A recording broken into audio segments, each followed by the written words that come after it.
merci à tous et à toutes d'être présents ce soir pour ce sujet sur les Outre-mer. Déjà, vu que la salle est pas mal remplie, je trouve que c'est déjà un bon point, c'est-à-dire que les Outre-mer intéressent. J'espère d'ailleurs que je parlerai suffisamment fort pour ceux au fond qui puissent m'entendre. Sinon, vous pourrez ajouter à me dire, j'essaie de monter un peu la voix. Du coup, forcément, je remercie le Cercle d'Aristote de m'avoir invité, en tout cas, à présenter cet ouvrage. Alors, pour faire simple, c'est la première fois que je m'exprime en public sur ce sujet, donc j'espère que ça sera intéressant. Pour commencer, en fait, je voudrais poser une simple question tout d'abord. C'est est-ce que quelqu'un peut me donner en fait le nombre de territoires que la France possède, en tout cas sur l'ensemble du monde. Alors, quand on entend territoire, c'est pas forcément toutes les insularités qu'on a. Quand on parle de la Polynésie française, je me reviens.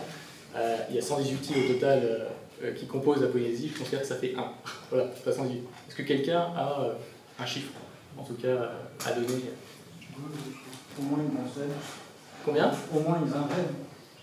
Alors ça dépend, si on prend un ensemble que je viens de dire, on a moins, pour le coup. Mais sinon, on est largement au-dessus. Alors, est-ce que vous pouvez me les citer? Alors, il y a la Guyane, Guadeloupe, Saint-Pierre et Miquelon, l'île française, la Martinique. Ah oui, il n'y a pas un petit archipel, les îles de la désolation, comment ça s'appelle? Les Carrières. Alors, on prend l'ensemble, hein. Si on prend 12, du coup, ce sera dans les TAF, les terres australes et antarctiques françaises, du coup, on prend plusieurs autres territoires. Oui. Il y a Mayotte. Oui. La Réunion, Alors, du coup, peut-être, donc, sur donc 12, c'est pas mal, mais en fait, il en manque un. Dans le tas, il y en a Ah oui, je sais, celui qui se trouve dans... Ah oui, mais je pensais à cette partielle de territoire que nous avons alors dans l'océan Antarctique. Terra del Libre. Ouais. Alors pareil, ça fait partie des TAF. Ah, ok. Mais du coup, généralement, quand on parle de 12, du coup, océan Atlantique, on va avoir Saint-Pierre-et-Miquelon, la Guyane, la Martinique, la Guadeloupe, on va penser ensuite sur l'océan Indien, on va avoir Mayotte, on va avoir la Réunion, on pense les TAF pour le coup, même si on a une partie qui se trouve dans l'océan Pacifique. Et ensuite, on va avoir les Wallis et Futuna, Polynésie française et la Nouvelle-Calédonie. Et en fait, le 13e qui manque, tout simplement, c'est l'Hexagone. Bizarrement, on ne pense pas à l'Hexagone comme un outre-mer, mais en soi, si je me trouve étant guyanais, je vais considérer que l'Hexagone, c'est l'outre-mer également. Et c'est là où le propos est intéressant, c'est que on n'a pas ce sentiment-là d'appartenir à l'outre-mer. On pense qu'il y a la France et les outre-mer. Alors qu'on est tous ensemble, on n'est qu'une seule et même nation, finalement. Et ça, c'est un gros sujet, et en fait, ça vient de l'histoire, hein, tout simplement. Donc merci. Après, si on veut faire les comptes, comme vous disiez, en fait, si vous voulez, on a 13 territoires si on compte l'Hexagone. Après, si on veut faire le détail, si on prend les TAF, si on décrypte un peu les TAF, en fait, on en a 18. On en aurait 22 si on définit également avec les îles éparses, pour le coup, qui font aussi partie des TAF, mais du coup, il y en a encore plusieurs en son sein. Et puis, si on prend la Calédonie, par exemple, vous avez plus de 150 îlots, enfin îlots, Mutu, enfin tout cet ensemble qui sont des bandes territoriales. Et puis la Polynésie, vous en avez 118. Donc au total, on a plus de 300 espaces, territoires français à travers le monde. Donc, ce qui est assez important. Et bizarrement, la difficulté que vous avez eue ce soir à pouvoir au moins citer les principaux démontre un manque finalement de connaissances que nous avons tous, hein, pour le coup, moi compris. C'est-à-dire que depuis que je me suis intéressé à ce sujet et que je travaille pour, je les connais plus facilement et je les pratique plus régulièrement. Mais en soi, avant, j'avais le même problème que vous, c'est-à-dire à les définir concrètement, à pouvoir essayer de les placer sur une carte. Et ça provient, on en parlera plus tard, ça provient aussi d'un manque au niveau de l'éducation nationale, c'est-à-dire des formations qu'on peut recevoir tous et tous au cours de notre vie. Alors, du coup, il faut voir un peu au niveau de l'histoire. Finalement, quand on regarde dans l'histoire française, vous avez deux grandes périodes au niveau du colonialisme, pour faire très simple, où on va commencer à posséder des territoires autres que l'Hexagone. Vous avez la première partie qui va être 17e jusqu'au 19e à peu près, où là, ça va être les premières grandes avancées sous Louis XIV avec le cardinal de Richelieu, Colbert, qui vont vouloir justement pouvoir pousser cette nécessité d'avoir un rayonnement français beaucoup plus important pour faire suite en fait en réaction aux Anglais, aux Hollandais, aux Espagnols qui ont déjà commencé à coloniser d'autres territoires et qui rapportent du coup des richesses en Anvers. Donc pour ne pas être un peu à la traîne, on va suivre le mouvement, on va s'enchaîner sur ce terrain. Et donc on va avoir la déclaration royale du 27 août 64 qui va définir finalement la nécessité d'avoir un rayonnement français et un développement de la marine de guerre et du commerce extérieur. Alors à ce titre-là, on va aller en Caraïbes principalement. Au départ, on va aller là où tout le monde va à peu près. Donc on va récupérer finalement les restes, c'est-à-dire Saint-Domingue, la Guadeloupe, Martinique, et je passe, principalement. Et c'est là en fait on va commencer à avoir aussi les premières règles que l'on a encore aujourd'hui, qui n'ont plus le nom, mais en fait finalement quand on regarde les rapports qu'entretiennent les territoires avec l'Hexagone au niveau du commerce, s'applique encore, c'est l'exclusif, pardonnez-moi, ou le pacte colonial, c'était en 1670, où en fait finalement c'est un monopole de l'Hexagone de récupérer tout ce qui provient de l'Atlantique. Donc tout simplement, c'est parce que du coup il faut financer les guerres du roi, et pour financer les guerres du roi, eh bien, on va développer la canne à sucre sur tous ces territoires, donc on va en fait détruire, concrètement, on va complètement réagencer ces territoires pour pouvoir faire de la production exclusive de canne à sucre. Et cette canne à sucre, parce que le cours était important, va permettre de pouvoir enrichir tout simplement les caisses de l'État et donc payer les guerres. Le problème, c'est que sur ces territoires, à l'époque, on créait du tabac. Il y avait plein de petites parcelles en fait de tabac. Et parce que du coup, le frère du roi, il y avait le cours, mais le frère de la femme du roi n'avait pas grand chose à faire, donc on va lui donner en fait, finalement une implantation sur un des territoires qui va acheter toutes les petites parcelles et qui va faire. Donc ça c'est le côté un peu Caraïbe, et puis ensuite derrière, vous voyez 4 ans plus tard, vous avez le commerce triangulaire qui se met en place, et ce qu'on étudie pour le coup dans les livres d'histoire, donc avec la traite négrière, etc. Et puis des déplacements des populations noires sur les territoires de la Caraïbe pour pouvoir produire de la canne à sucre. Au niveau de l'océan Indien, on est à peu près sur les mêmes choses, c'est-à-dire qu'on va récupérer des territoires à la traîne un petit peu, donc on va récupérer des territoires beaucoup plus intéressants pour le coup, l'île Bourbon d'une part, donc actuellement la Réunion, et puis l'île de France, donc Maurice. Il y aura Madagascar également.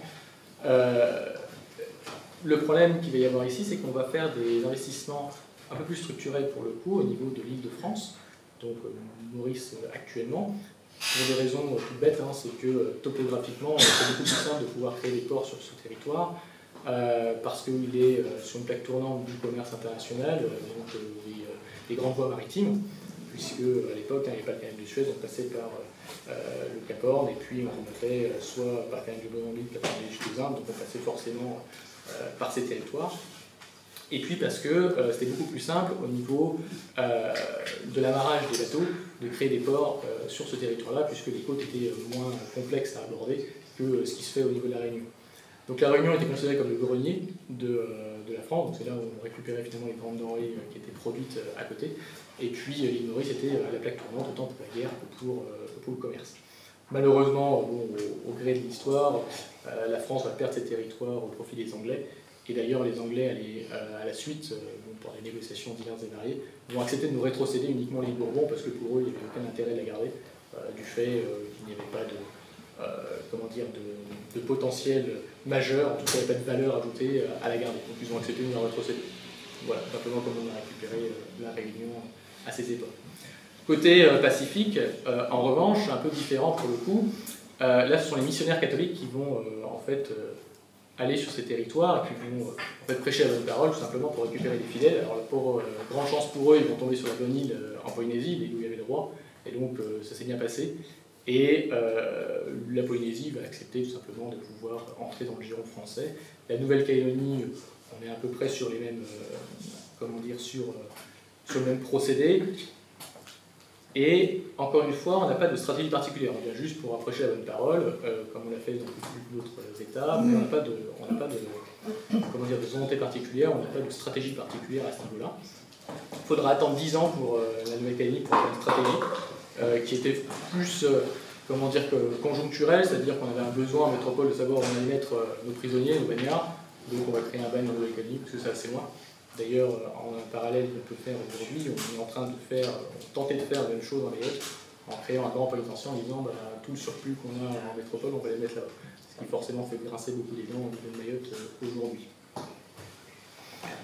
Donc tout ça pour donner un peu une idée en fait finalement de la construction finalement de nos territoires, comment on récupère ces territoires dans le giron français, c'est-à-dire sans stratégie.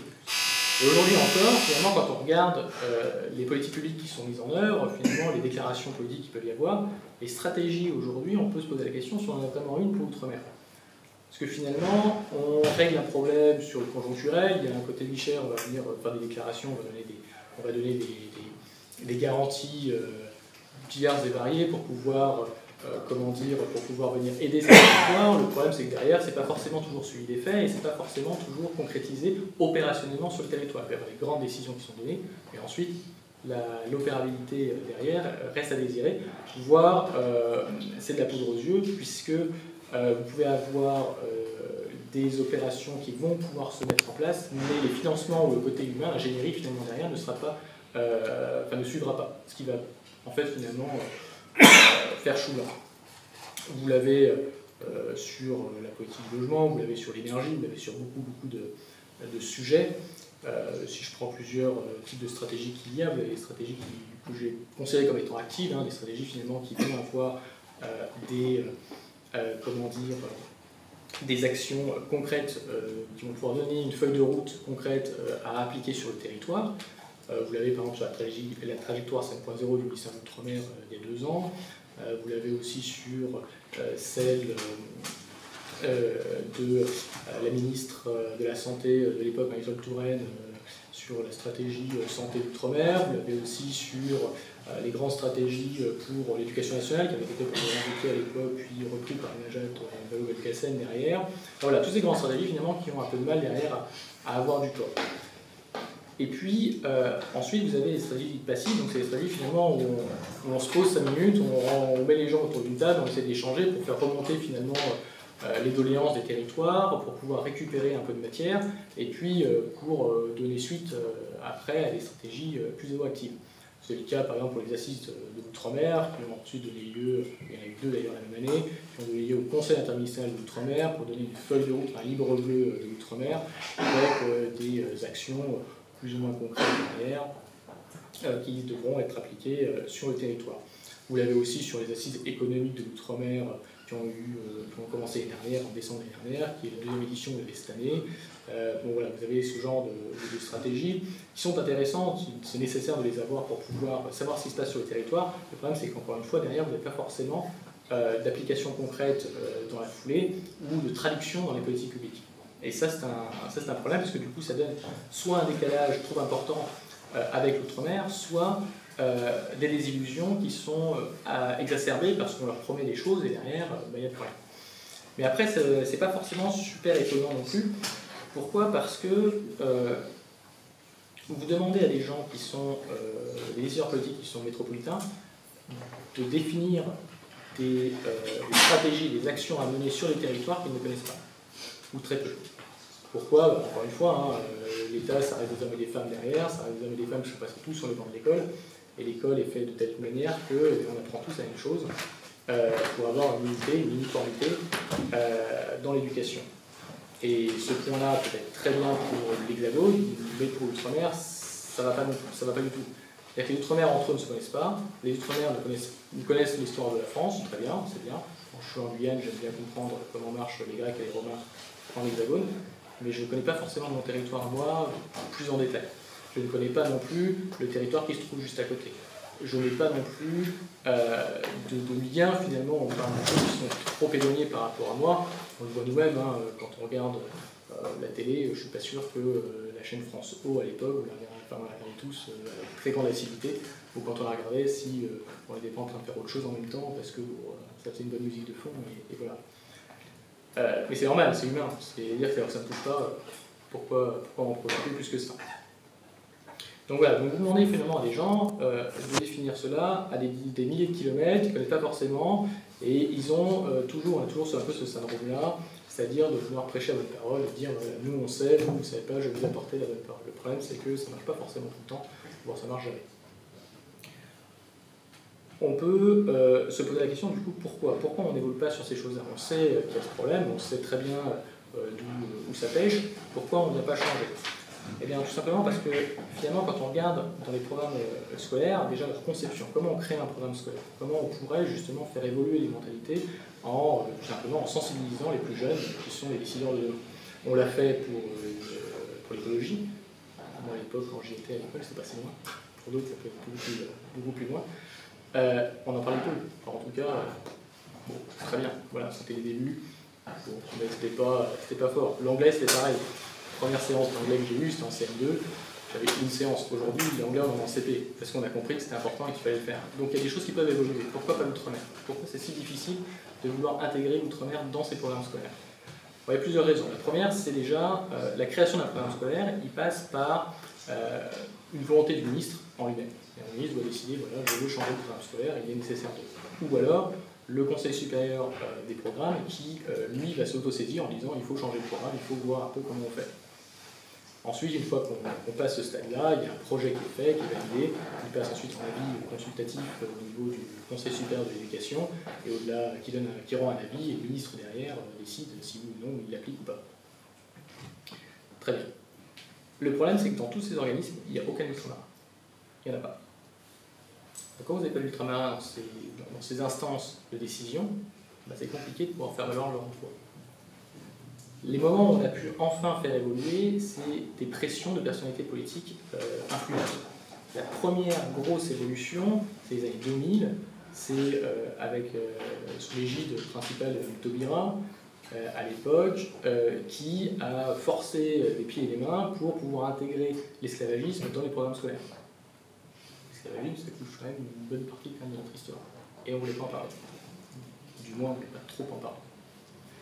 Donc c'est rentré dans les programmes. Les évolutions successives ensuite des programmes pour faire entrer l'outre-mer, parce qu'aujourd'hui, j'en parlais avec un monsieur que je n'arrive plus à voir, mais qui doit être dans le coin. Justement, aujourd'hui, on a dans les programmes scolaires de terminale une session sur l'outre-mer. Mais comment on est arrivé à cette session-là? C'est arrivé par une évolution très douce. La première, ça a été de demander aux enseignants d'avoir des spécificités dans les programmes uniquement au niveau des territoires d'outre-mer. Et selon les territoires d'outre-mer, dans les programmes, vous avez voilà le programme général et on va vous mettre une petite astérix sur le côté. Vous avez eu la possibilité de parler de ça, de ça, de ça. C'est très jacobini, c'est tout est décidé en amont. On dit voilà les sujets potentiels que vous pouvez aborder. Maintenant, vous êtes libre de l'enseigner, vous êtes libre de le choisir ou non. Vous êtes libre de passer le temps que vous souhaitez, vous pouvez passer 10 minutes comme un quart d'heure, comme une heure. Ça, c'est à vous de le voir. Mais vous pouvez le faire.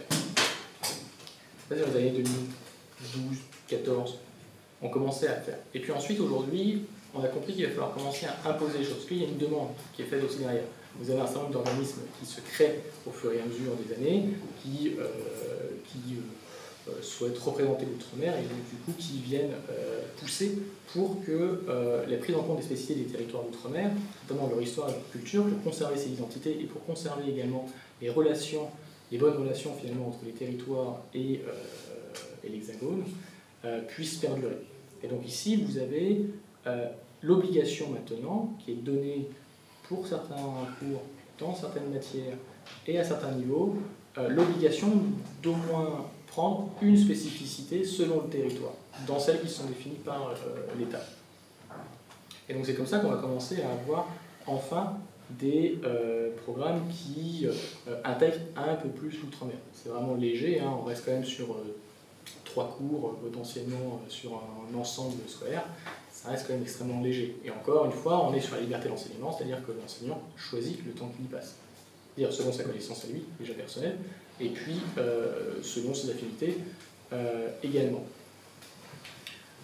Pour preuve, vous en avez un en histoire-géo, par exemple en géo, tout simplement ce qu'on définissait les grands ensembles maritimes. Tous les ensembles maritimes du monde, à savoir comment les placer, etc. Et puis dedans, on vous demande de savoir placer les outre-mer. C'est là où on va commencer à avoir la première approche de l'outre-mer. C'est le collège, hein, déjà. Donc on est déjà un peu avancé. Et ensuite, c'est à l'enseignant de choisir un territoire par lequel il va pouvoir aller un peu plus loin sur le sujet. Le problème, c'est qu'il n'est pas formé non plus, cet enseignant n'est pas formé, il va devoir s'auto-former. En Outre-mer, c'est pareil, c'est le même principe. C'est-à-dire qu'en Outre-mer, vous avez des enseignants qui viennent de la métropole. Vous avez certains sur le territoire même, mais c'est peu. Dans les chiffres, finalement, vous avez un pourcentage assez infime d'enseignants qui sont ultramarins de leur propre territoire et qui viennent enseigner sur leur propre territoire. C'est une difficulté et ça n'aide pas à développer une conscience ultramarine. Tout le monde y va. À pouvoir considérer que la France est un vrai archipel et de pouvoir justement comprendre les spécificités de ces territoires, de pouvoir le faire rentrer dans les débats publics. Parce que finalement, il n'y a que cette manière-là pour pouvoir les intégrer. Ensuite, il y a une question de représentation de l'outre-mer. On en parlait justement dans les grands organes de décision, vous n'avez pas d'ultramarins. Il y a aujourd'hui beaucoup d'organisations qui se créent, qui ont été créées depuis les années 2012-2013, la délégation sénatoriale aux Outre-mer, la délégation de l'Assemblée nationale, des députés sur l'Outre-mer, vous avez les CESE ultramarins, vous avez les commissions Outre-mer dans les commissions nationales de l'habitat, vous avez les commissions Outre-mer, enfin, pléthore de commissions Outre-mer à droite et à gauche. Le problème, c'est qu'ils n'ont que des avis consultatifs. Une commission Outre-mer, il faut bien comprendre comment ça marche, c'est-à-dire que vous avez les organes décisionnels, et en dessous, vous avez les commissions qui viennent leur donner leur avis, qui viennent leur donner une expertise. Mais ce n'est pas eux qui prennent les décisions. Tout est retoqué derrière, généralement. Vous allez avoir quelques mesurettes, mais les 3/4 de ce qui va être demandé va être retoqué. C'est tout simple. Il y a des logiques structurelles là-dedans. Combien, une question encore tout simple, combien d'ultramarins il y a en France? C'est-à-dire en termes de population, ça représente près combien? 1 million? Non. Plus. Peut-être moins. 2 500 000. Exact. Voilà, on est généralement on dit toujours 2,5 millions à peu près, on est 2,6 millions, 2,650 000, mais voilà, à peu près, tout territoire confondu, j'entends. 2 600 000, et on est combien en France? Voilà. Donc le rapport entre les deux, c'est un peu compliqué quand même.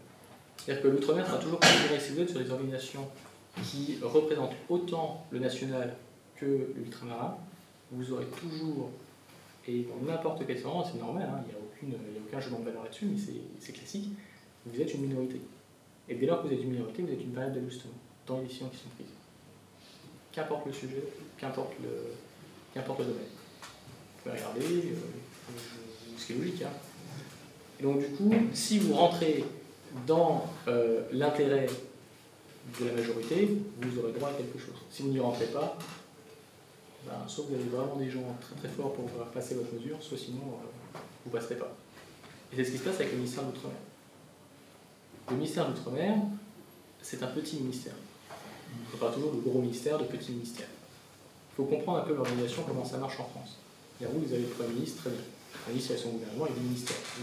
Mais chaque ministère est indépendant les uns des autres. Chacun a son budget. Ils vont tous plaider auprès de Bercy pour récupérer un peu plus chaque année, mais c'est fixé par l'Assemblée nationale. C'est 577 députés, c'est 345 sénateurs. Vous avez une trentaine de députés ultramarins, une quinzaine, peut-être une vingtaine de sénateurs. Bon, ça pèse pas lourd quand même. Voilà, c'est un peu les sujets. Quand on regarde les ministères, du coup, l'Outre-mer est un tout petit. Le problème, c'est que le ministère de l'Outre-mer doit gérer tout ce que les autres ne veulent pas gérer. Ça fait beaucoup. Le ministère de l'Outre-mer, concrètement, dans ses prérogatives qui lui sont propres, il a deux choses. Il a le programme 123 et le programme 109.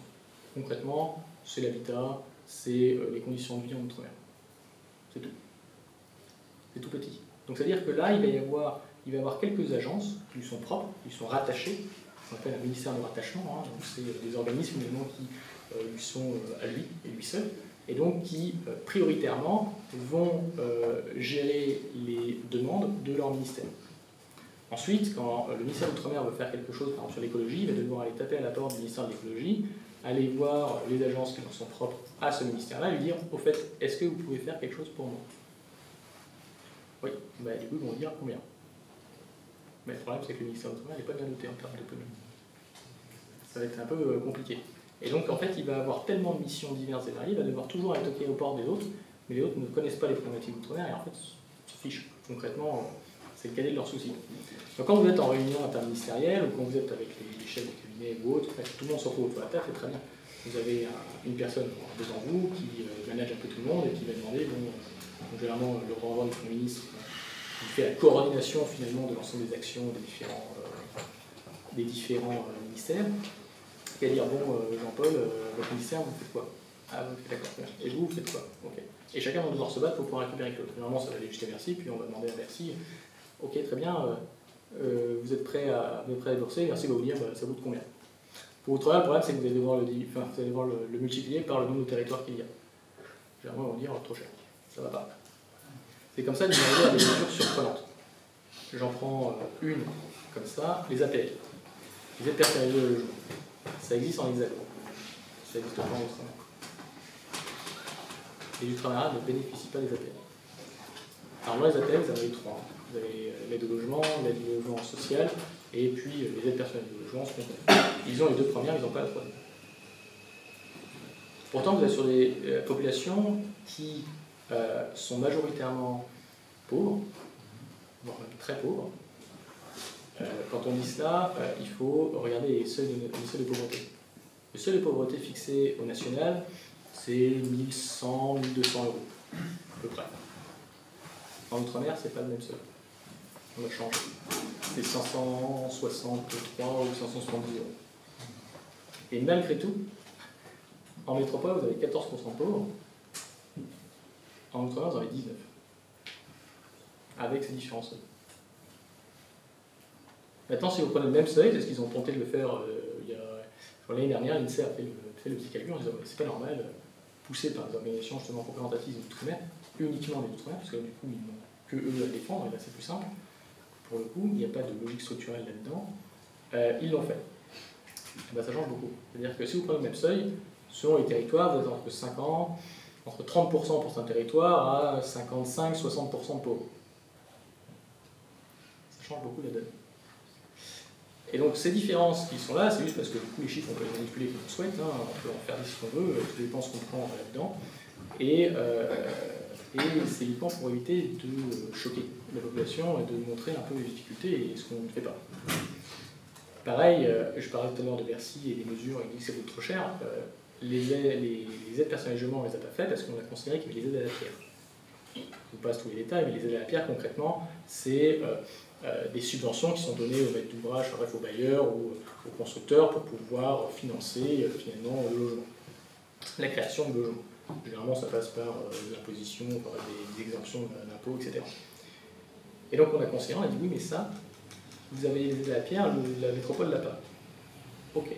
Sauf qu'en Outre-mer, c'est 30% plus cher de construire un logement qu'en Hexagone. Donc déjà, vous avez des coûts qui sont plus chers. Vous avez des personnes qui sont plus pauvres, que vous n'aidez pas. Donc à la fin, vous avez des logements qui sont construits, qui sont à des niveaux de loyer les plus bas possibles pour le bailleur, mais qui a encore un gap entre la possibilité de financement des personnes qui vivent sur ce territoire. Et vous avez des bâtiments qui ne durent pas aussi longtemps qu'en métropole. Un ravalement de façade, si on prend simple, un ravalement de façade en métropole, c'est une fois tous les 10-15 ans. En Outre-mer, c'est tous les 3 ans. Ou bas. On n'est pas sur les mêmes chiffres, non, on n'est pas sur les mêmes. Pourquoi? Parce qu'on a fait des duplications des modèles hexagonaux dans les différents territoires outre-mer. Encore une fois, par non-connaissance ou par non-volonté d'adapter à chaque fois ces territoires. À chaque territoire, ses spécificités. Donc Bercy, très simple, a dit lors de ses démarches, il le dit toujours aujourd'hui, hein, moi, faire la fiscalisation, faire de l'aide à la pierre, je sais combien ça coûte.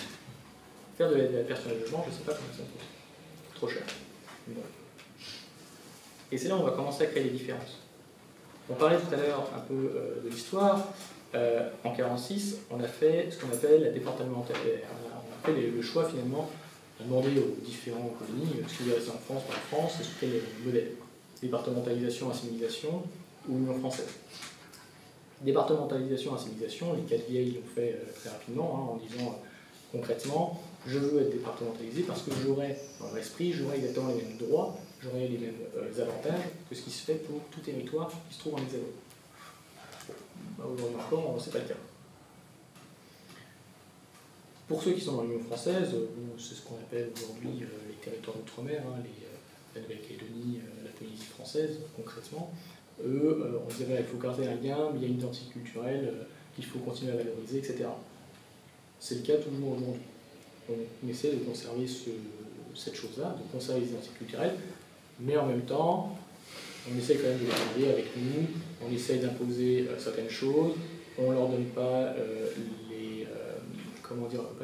la liberté totale sur un certain nombre de sujets. On reprend l'éducation nationale par exemple. Si les diplômes en Polynésie ou en Nouvelle-Calédonie veulent être reconnus en hexagone, l'examen du bac, par exemple, ne doit pas forcément être complètement similaire à ce qui se passe en hexagone, mais il doit avoir 80% de similarité avec ce qui se passe en hexagone. Donc autant dire que les marges de manœuvre sont assez limitées. Et donc on leur donne un peu plus, mais en même temps pas trop quand même. Ensuite, vous avez les derniers accords de Nouméa, etc., qui ont été terminés. Aujourd'hui, on est sur une grosse réflexion en Nouvelle-Calédonie sur la centralisation. Qu'est-ce qui va se passer maintenant? C'est deux provinces qui sont plutôt indépendantistes, une province qui est royaliste. Bon, voilà, comment on fait pour que tout ça fonctionne, et encore une fois, quelle est la relation qu'on veut avoir avec les Gabonais? Quelle est cette relation qu'on veut mettre en place? Et encore une fois, est-ce qu'on veut une relation qui soit proche, malgré qu'on ne veuille pas nous reconnaître, enfin, malgré qu'on ne veuille pas permettre d'être entendu, d'être reconnu, d'être valorisé finalement en hexagone, parce qu'on veut vraiment aller jusqu'à ce niveau-là ou pas? On a toujours cette difficulté-là parce qu'on marche sur deux, on marche en fait, on est entre deux. On a cette volonté de rayonnement, de puissance sur tous les océans du monde, c'est ce qu'on met en avant tout le temps. Là, on a la deuxième V2 mondiale, l'une des plus grosses richesses de biodiversité, etc. Mais en même temps, il n'y a pas les moyens ingénierie pour pouvoir permettre à ces territoires de se développer correctement, de pouvoir bénéficier et de mettre en avant ces richesses, et surtout de les valoriser au niveau national et au niveau d'une reconnaissance, tout simplement, de ces pairs. Vous avez des personnes aussi que vous obligez à venir en métropole, sans aide. Les étudiants ultramarins sont tenus à un moment de leur scolarité de venir en hexagone. Ils n'ont pas le choix. Pourquoi? Parce qu'il n'y a pas d'école, finalement, il n'y a pas d'université nécessaire pour pouvoir leur permettre d'obtenir les qualifications nécessaires pour obtenir les postes qu'ils souhaiteraient sur leur territoire. Du coup, ils sont obligés de venir, mais on ne les aide pas. Quand on ne les aide pas, c'est-à-dire ils n'ont pas de billet d'avion pour venir, on ne leur paye pas, c'est aux familles de les prendre, c'est sur les populations pauvres. On ne leur permet pas. Donc vous ne les aidez pas pour le logement. Ils n'ont pas le droit d'aide particulière pour avoir un logement complémentaire, on ne leur explique pas qu'ils ont le droit aux appels quand c'est ici, on ne leur permet pas les garanties nécessaires pour pouvoir louer un logement, on ne leur donne pas non plus du fait qu'ils habitent sur un territoire d'outre-mer. Les Calédoniens, les Polynésiens ont extrêmement de mal à obtenir les garanties, ils ont le droit à visa, oui, mais ce n'est pas suffisant tout le temps. Pourquoi? Parce que c'est des francs pacifiques et ce n'est pas des euros, même si le franc pacifique, il est, il est basé sur l'euro et de manière constante. Toutes ces difficultés-là, les outre-mer les ont, nous on ne les a pas. Ce qui ne permet pas de faire ce rapprochement et de permettre justement de créer cette unité, cette cohérence, et de permettre justement une conscience ultramarine bien développée. Au-delà, vous avez aussi la problématique des médias. Les médias, la visibilité des outre-mer dans l'hexagone est assez limitée. Vous aviez François, aujourd'hui ça a disparu, mais François, le problème qu'il y avait, les problèmes de François, c'est, au-delà de l'audience, c'est les diffusions assez hétéroclites qu'il pouvait y avoir et peu constructives sur la définition réelle de ce qu'est de vivre sur un territoire. Vous ne donnez pas la parole aux ultramarins plus que ça, vous leur permettez de stéréotyper finalement un peu tous ces territoires en parlant de tourisme, en parlant des émissions espagnoles, des telenovelas qu'on peut retrouver. Vous avez beaucoup sur la biodiversité. Très bien, oui, mais vous n'avez pas la vie des gens, vous n'avez pas de reportage sur la vie en eux-mêmes. Les reportages que vous allez pouvoir commencer à voir là pour toute chaîne différente, vous allez les avoir sur quand il y aura une catastrophe climatique, quand vous allez avoir une problématique majeure, type un mouvement social important. Vous les aurez potentiellement sur les plus beaux marchés, sur le Trésor. Voilà, ça reste des choses très limitées et donc on n'arrive pas ça peut se comprendre sur le fait qu'effectivement, comme je disais tout à l'heure, on est assez éloigné par rapport à nos problématiques à nous et ça nous intéresse peu. Lorsqu'il y a eu le Covid, vous aviez 15 minutes avant le JT une édition spéciale sur justement sur le Covid, sur les explications.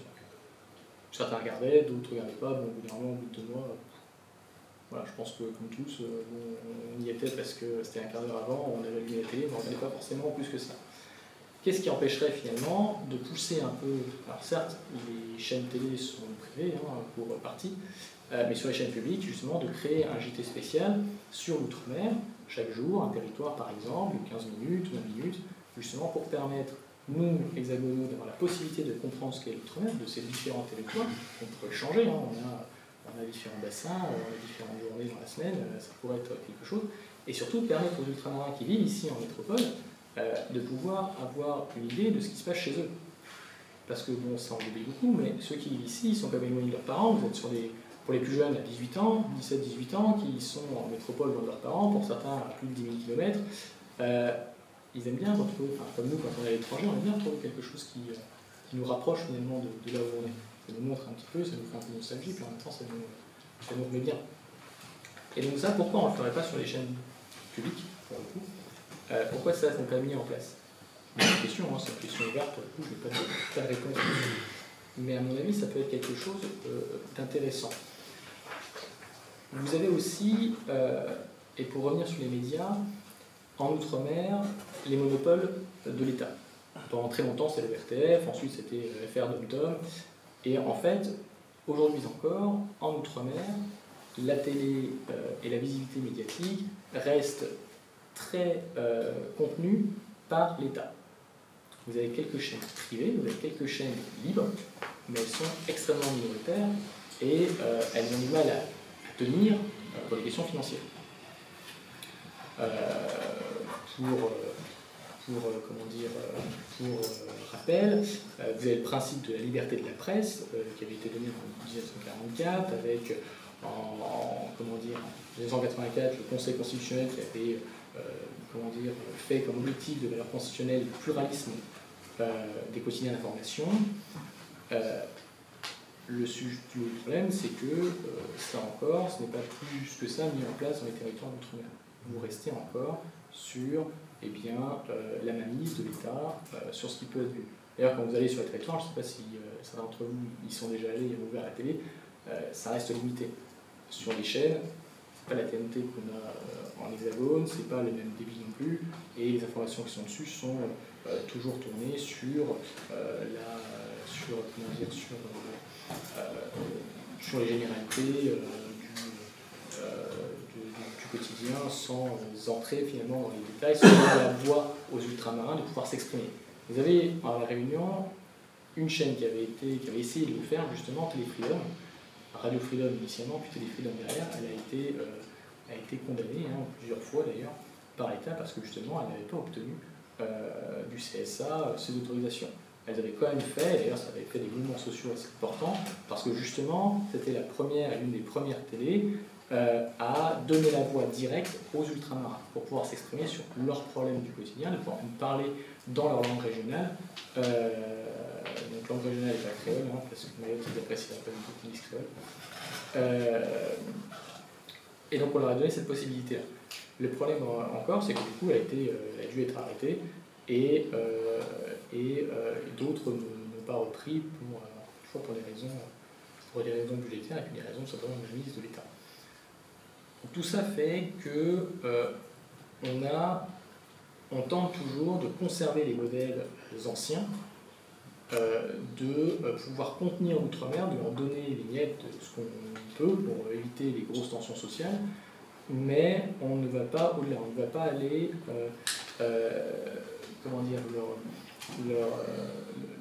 les aider au développement. On va faire en sorte de toujours essayer de les contenir. Diviser pour mieux régner, c'est toujours un peu la même rengaine.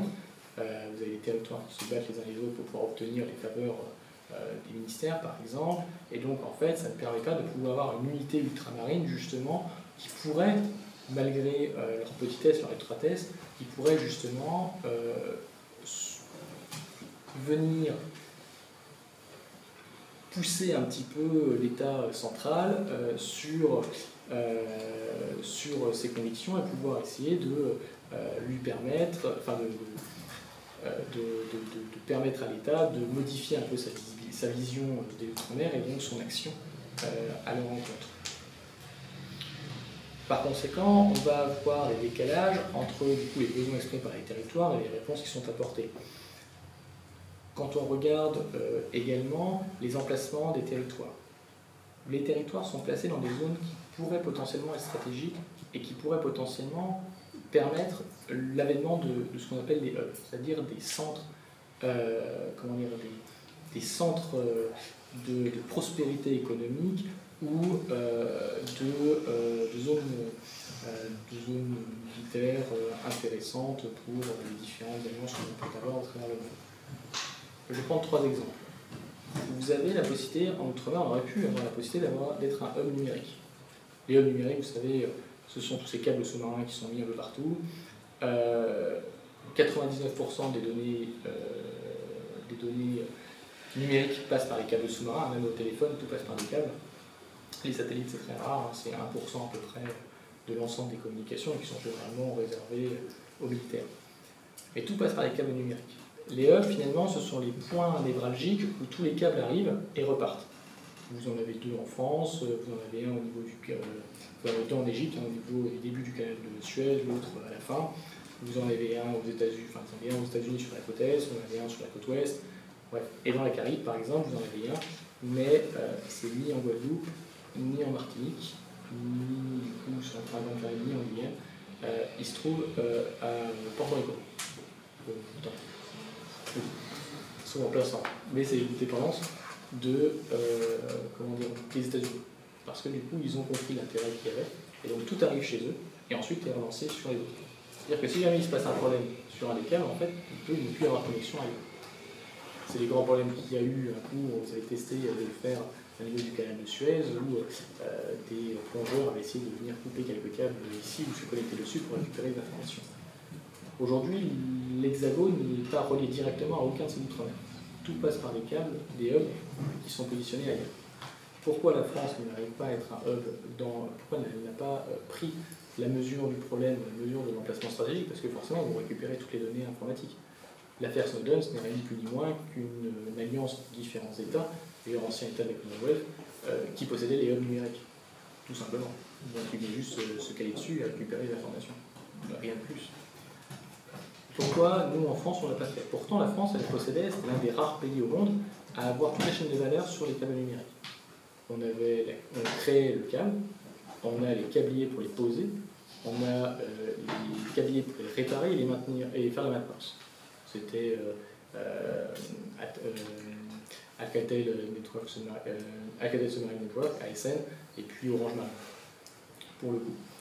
ASN, on l'a vendu, pour le coup, aux Finlandais, et puis aujourd'hui, on pleure un peu, puisqu'on n'aimerait pas qu'il passe chez les Chinois, bref, des choses un peu de ce style-là. Un câble numérique, il faut savoir qu'il faut qu'il soit remplacé tous les 10 ou 15 ans, à peu près, en termes de vie. À l'époque, c'est pareil, à l'époque, c'était les États, ensuite, c'est passé moitié État, moitié privé, aujourd'hui, on a des câbles complètement privés. C'est un sujet ensuite sur les données numériques qui vont passer, mais la difficulté ici, c'est de se dire qu'aucun des territoires, quel qu'il soit, où qu'il soit, n'est un hub à ce niveau-là. Donc, au niveau portuaire, maintenant, on a des hubs portuaires également, hein, tous les grands groupes maritimes. La Martinique et la Guadeloupe auraient pu en être un. Aujourd'hui, c'est Kingston, c'est la Jamaïque, mais la Martinique et la Guadeloupe auraient pu en être un. Le problème, c'est que, à l'époque, c'est le territoire-là, il fallait en choisir un. Deux ne pouvaient pas être un hub maritime, c'est pas possible, il fallait qu'on ait un sur les deux. Ils n'arrivaient pas à s'entendre. Ils n'arrivaient pas à voir l'intérêt que cela aurait pu être, que l'un des deux soit le hub, et que du coup, ensuite, il y ait tout ce qu'on appelle les transbordements, etc. Donc, c'est-à-dire de pouvoir réacheminer finalement d'un territoire à l'autre, et tout l'enjeu économique que cela pouvait être, tout ce qui était aussi pour le développement du territoire, et puis il y a forcément le rayonnement et tout ce qui va avec. On n'a pas su le faire, l'État français n'a pas su non plus donner de dynamique particulière, parce qu'encore une fois, au niveau stratégique, c'est pas trop notre fort.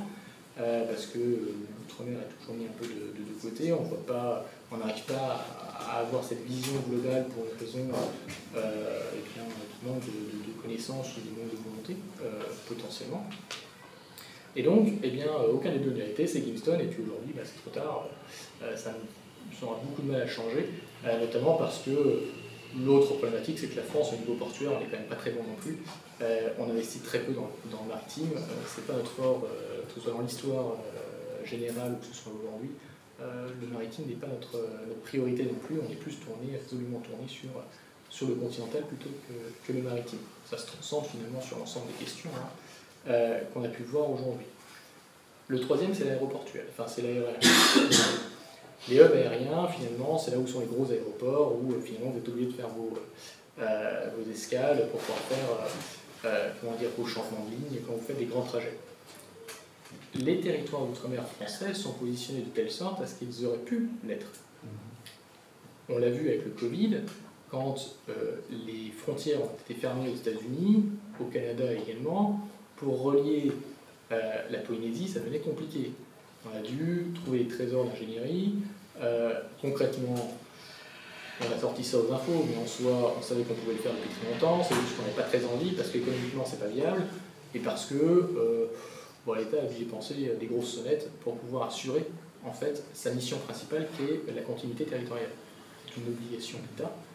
Il n'empêche que pendant plusieurs semaines, on n'y arrive pas. Aujourd'hui encore, vous avez des territoires, il y en a un concrètement qui le vit au jour le jour. C'est Mayotte. Mayotte, vous n'avez quasiment aucun vol direct pour aller à Mayotte. Pourquoi? Parce que vous avez un monopole qui est posé là, et vous avez une bêtise, ou du moins, un génie, je ne sais pas de quelle province on se place, enfin de quel côté on se place, puisque l'aéroport de Mayotte, la piste d'atterrissage n'est pas suffisamment longue, il manque 15 mètres. C'est bête quand même. Et à cause de ça, les très longs courriers ne peuvent pas se poser. Donc vous ne pouvez pas faire vous ne pouvez pas finalement faire un hub aérien, vous ne pouvez pas aller en Afrique en direct, vous devez passer par la Réunion. C'est quand même un sujet. Les Mahorais sont quand même, on rappelle, quasiment les plus pauvres de la République. Et donc un Mahorais, pour pouvoir aller en métropole ou dans n'importe quel autre pays, s'il veut aller suffisamment loin, est obligé de passer par la Réunion. L'un des seuls opérateurs, c'est Air Austral. Un billet d'avion, dans les bons jours, vous êtes à une centaine, 150 €, dans les mauvais jours, vous êtes à 300, 350 €. Un Mahorais, vous êtes encore sur une population qui va chercher, pour une partie de la population, pas toute, les bananes sur le bananier et les vend sur le coin de la rue. Voilà, vous êtes vraiment sur ce type de population. Vous êtes sur des populations également qui ne savent pas se servir, on n'a pas d'accompagnement particulier pour se servir d'une cuisine. C'est-à-dire que vous pouvez les mettre dans un logement social avec une cuisine, les gens vont faire des trous dans les sols pour pouvoir mettre le feu. Non mais c'est pas des blagues pour le coup. C'est la réalité de ce qui se passe. Donc ça c'est des gros sujets. Et donc vous avez ici un manque de continuité territoriale qui n'est toujours pas réglé. Et qui n'a pas l'air de choquer plus à monde parce que finalement, on va pas se mentir, mais tout le monde s'en fout. Ça ne nous touche pas. Sauf les Mahorais pour le coup. Donc toutes ces problématiques-là, il me semble, selon moi, qu'elles donnent à être connues, qu'elles donnent à être partagées, qu'elles donnent à entrer dans le débat social, enfin dans le débat public, pour pouvoir justement, et non pas uniquement lorsqu'il y a des élections approchantes, pour pouvoir enfin faire rentrer l'outre-mer dans une dynamique portée autant par des hexagonaux que par des ultramarins. Les ultramarins seuls n'y arriveront pas. C'est pas possible. Ensemble, on pourrait potentiellement faire évoluer ça. Et je pense que la première des choses, c'est déjà permettre une visibilité beaucoup plus importante, permettre justement de développer cette conscience ultramarine généralisée, à minima savoir combien ils sont et puis où ils sont, et puis peut-être 2-3 petites problématiques sur place, et puis essayer également d'éviter de dire que on est la France et les Outre-mer. Déjà, dans notre langage, parler. Ensuite, essayer de ne pas voir les Outre-mer comme uniquement des territoires qui apportent à l'Hexagone. L'Hexagone aussi apporte des choses à l'Outre-mer, et chaque Outre-mer s'apporte entre eux. En fait, il n'y a pas de dominant-dominé, il faut arrêter avec ce système-là, on est en interconnexion, en interdépendance. Chacun a besoin des uns et des autres. Il faut savoir aujourd'hui, par exemple, que les bonnes conditions que nous avons eues lors des accords de Paris proviennent principalement majoritairement de l'Outre-mer. Je m'entends, vous avez tout ce qui est le marché carbone. Ce marché carbone-là, les États, quand ils ont échangé à ce niveau-là, ils définissaient par rapport à leurs émissions et par rapport à la biodiversité qu'ils possédaient, justement, au niveau notamment des forêts, à quel rapport on est et combien d'efforts on doit fournir par rapport à. Ok, la première forêt française. Amazonie. Oui. Vous savez comment elle s'appelle? C'est la forêt amazonienne de Guyane. D'accord? C'est pas un parc national français, c'est la forêt amazonienne de Guyane. Et ça en dit long parce que du coup, le premier parc français naturel, enfin le premier, il se trouve à La Réunion, bizarrement. Et pas en métropole. Du coup, vous avez l'Amazonie, oui, mais ensuite vous avez le parc français, le premier qui se trouve à La Réunion.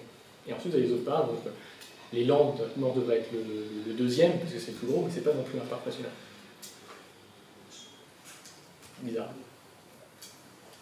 Et c'est assez surprenant. Et grâce à ça, en fait, finalement, l'outre-mer permet à la France d'avoir des accords intéressants. D'autre part, il faut savoir aussi que, on parlait aussi, je ne sais plus, avant avec l'énergie, tout ce qui est électrique. Le conflit russo-ukrainien aujourd'hui n'a pas d'incidence particulière sur l'outre-mer. Tout simplement parce que l'outre-mer n'est pas connecté à l'Hexagone. Il n'est pas connecté aux problématiques qui se trouvent en Hexagone. Ils sont non interconnectés. C'est-à-dire qu'ils doivent produire sur place toute leur consommation. Alors ça pose de grosses questions, hein. Je vous rassure, ils sont loin d'être verts. Malgré, on en parlait tout à l'heure des stratégies 5.0, dans l'une c'est zéro carbone, normalement en 2020 on devait être à 50% d'énergie verte dans les territoires d'outre-mer, on en est très loin. Il y a un seul territoire en France qui a plus de 50%, c'est la Guyane. C'est la Guyane. La Guyane a plus de 50, je crois qu'on est à 56% dans leur mix qui est vert. Bon, le problématique, c'est que ça, c'est le chiffre. Dans la réalité, en fait, c'est pas vraiment le cas, parce que vous avez aussi toute une partie du territoire qui n'est pas reliée, tout simplement, aux infrastructures énergétiques du territoire. Donc, en fait, vous avez toute une partie du territoire qui vit encore avec des groupes électrogènes. Donc, tout ce qui est les territoires d'intérieur, tous ces gens-là, ils ont besoin du fioul, tout simplement, pour les alimenter. Et donc, par rapport à ça, leur consommation doit être limitée, donc leur équipement est aussi limité. Donc, le jour où on va les connecter, si un jour on y arrive, on le souhaite, et bien du coup forcément ils vont avoir l'électricité en continu, dès lors qu'ils vont avoir l'électricité en continu, comme tout le monde, ils vont vouloir s'équiper, ils vont acheter plus de matériel, donc ils vont consommer plus, mais la production elle-même ne va pas changer. Donc au bout d'un moment le mix il va changer. Après c'est le seul territoire aussi où on peut mettre un barrage, autre que l'Hexagone. C'est ce qui produit le plus gros de l'énergie sur le territoire. La problématique énergétique du coup des Outre-mer, c'est que vous avez aussi un gros monopole ici. C'est EDF. EDF possède tous les territoires à l'exception de Mayotte. Et les territoires d'outre-mer, la Nouvelle-Calédonie, la Polynésie, qui ont leur propre système. Mais pour les DROM, c'est EDF, à Mayotte c'est EDM, l'électricité de Mayotte, dont un des actionnaires est EDF. Et EDF, tout simplement, concrètement, ne souhaite absolument pas faire d'investissement particulier pour pouvoir développer des énergies vertes sur les territoires d'outre-mer pour des coûts, tout simplement pour des questions de coûts et de rentabilité, puisque produire de l'énergie verte en outre-mer, ça signifie importer absolument tout, que ce soit la main-d'œuvre, que ce soit les équipements, que ce soit les technologies, et ça coûte extrêmement cher. Et il y a sur place des volontés de Albioma, par exemple, qui va produire via la bagasse, via de la biomasse également. Donc ça se développe, ça réfléchit quand même à ce qu'on pourrait créer, mais c'est encore trop petit. Le principal reste EDF et contrôle absolument tout. Maintenant, il faut savoir que les problématiques énergétiques des territoires d'outre-mer nous impactent nous. On ne le sait pas, ou très peu, mais sur nos factures, on le paye plus. En France, vous avez un principe, l'électricité doit coûter étant le même prix pour tout le monde. Tout Français du territoire national.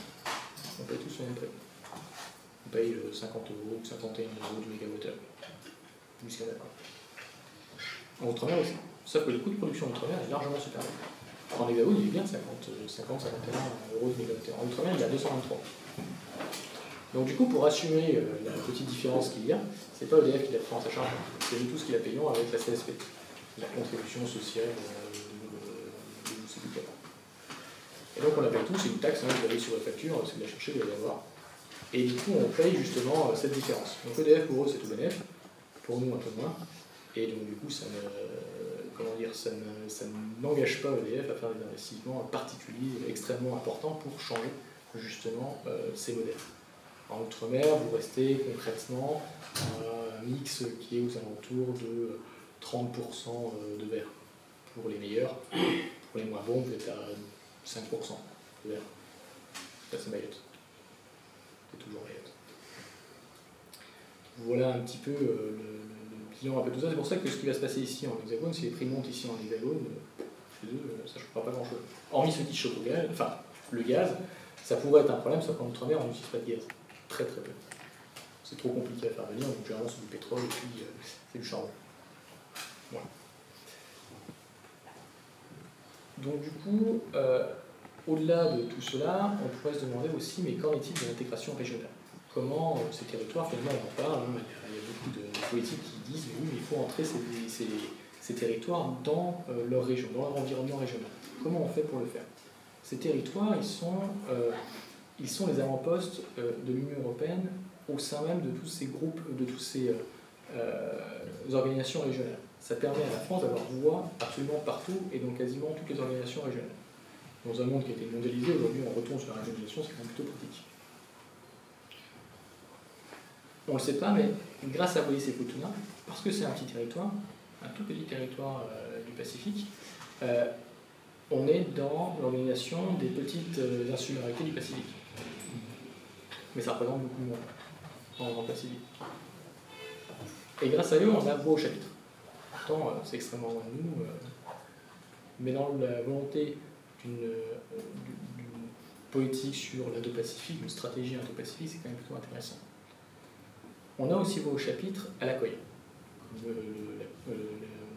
l'organisation de l'océan Indien. Le problème, c'est qu'on a voix au chapitre, mais les personnes qui sont membres de la COI ne nous aiment pas. Ils ne nous veulent pas.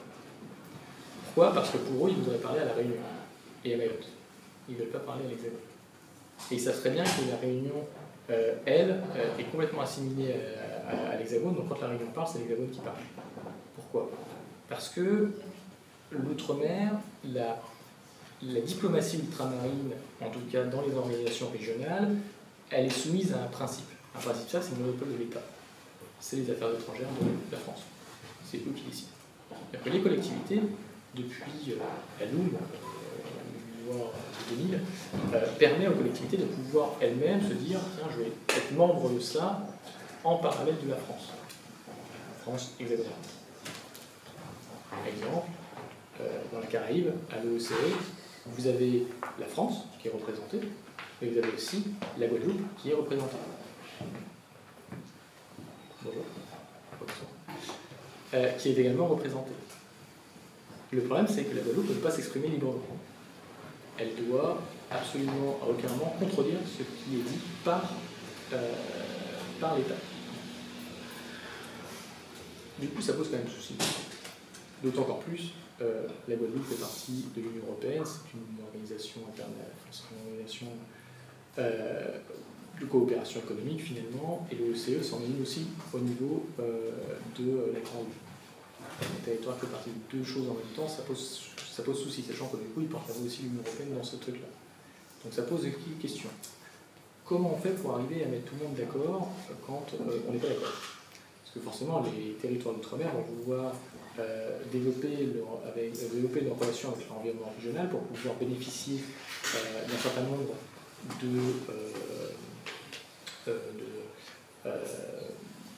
de matériaux, d'accords qui leur seraient bénéfiques pour pouvoir développer leur territoire. J'entends par exemple du fer, tous ces genres de choses qui aujourd'hui sont tous importés de la métropole. et qui leur coûterait beaucoup moins cher. Le problème, c'est que, comme ils font partie de l'Union européenne, ils font partie de l'État français, on est soumis aux normes qui sont définies ici à Paris. Les normes de sécurité, les normes comment dire, les normes de sécurité phytosanitaire, etc. Toutes ces normes-là, elles sont définies à Paris et ils doivent les respecter. C'est-à-dire qu'aujourd'hui, un matériau qui arrive du Venezuela, par exemple, si elle n'est pas homologuée homologué sur les MRF ou les normes du milieu, il ne faut pas l'utiliser. Donc forcément, quand ils vont rentrer dans ces organisations-là, ils vont commencer à discuter avec eux pour essayer d'avoir l'État français leur dire ben non. Et ils ne peuvent pas le dire devant eux. Ils ne peuvent pas être en contradiction. Donc vous avez ce qu'on appelle les ambassadeurs délégués à la coopération régionale, qui sont là pour essayer de pouvoir mettre tout le monde ensemble, de pouvoir discuter tous ensemble avant, pour se mettre d'accord sur leurs désaccords. C'est un peu compliqué. Au-delà de ça, vous avez aussi l'Union européenne qui donne aux collectivités la définition de la gestion des fonds européens. Le FEDER, le FSE et compagnie, ce sont les autorités de gestion locales qui les gèrent, et pas l'État français directement. Mais du coup, pour pouvoir le faire, puisque ce sont des fonds qui doivent gérer autant pour le développement du territoire lui-même, mais également pour tous les territoires qui sont autour, finalement, du territoire en question, eh bien, ça doit passer aussi par l'autorisation de l'État français. Du coup, ça se mange un peu la queue, c'est le serment qui se mange la queue à chaque fois, c'est-à-dire que tout repasse par l'État. On a beau leur donner quelque chose, à chaque fois c'est repris derrière, parce que, eh bien, on n'a pas envie que les territoires puissent vraiment bénéficier d'avantages particuliers qui pourraient remettre en cause de cet ancien principe dont on dit plus le nom, qui est l'exclusif. On veut toujours garder la main sur ces territoires, on veut toujours garder la possibilité de pouvoir dupliquer des modèles qui, en fait, n'ont pas de sens.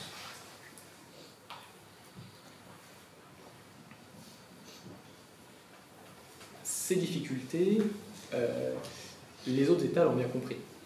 Et c'est pour ça que, du coup, au niveau, je parlais tout à l'heure de l'ACOI, ils ne veulent pas de la Réunion ou autre, parce qu'ils savent très bien qu'ils ne parleront pas avec la Réunion. Ils vont parler avec l'État français, et ils vont parler avec les intérêts de l'État français, j'entends État français hexagonal. Et pour eux, les États africains, ils n'ont pas forcément